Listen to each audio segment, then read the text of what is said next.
what is perceived as being a high quality and now lower priced vehicle. You know, Teddy, let's just say that John is a believer that we will see a recession coming this year at some point. You have said over the past several hits that you've been on with us that you like the 2-year, the 6-month, laddering in.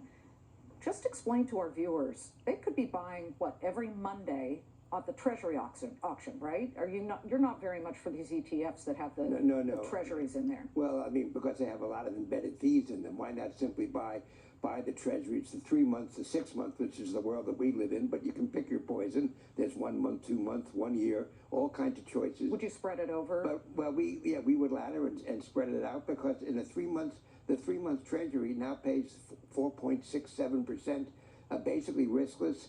I mean, it's a no-brainer, and why take on risk if you don't have to? The time will come when we can shift gears, but clearly I don't think we're there yet. So the Treasuries, the short-term Treasuries are a great place to hide, and it's a great place for savers to go. Guys, did you hear that? Don't pay the fees, right? Gentlemen, it's great to have you. Did you want to end? Yeah, I would say that Teddy's right. I do see Fed funds going higher, about 4.9%. It peaks later in the first quarter. But by the end of the year, I begin to think that Fed funds is coming down, and with that Treasury bond yield. Wait, they are not going to cut, John. They are not going to cut this year. Well, okay. I think you're going to be. So when you see the economy slow down, hit a recession, when the consumer finally caves in, very low personal savings rate, they've exhausted whatever they have left from stimulus. I think at that point the Fed has no point but to ease. Remember, the Fed's long-term forecast for the federal funds rate is not 5%.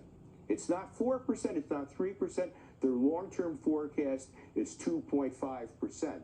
So that is actually good news for those insurance companies. Great to see you guys. Thank you very much.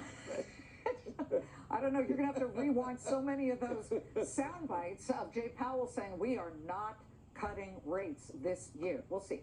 What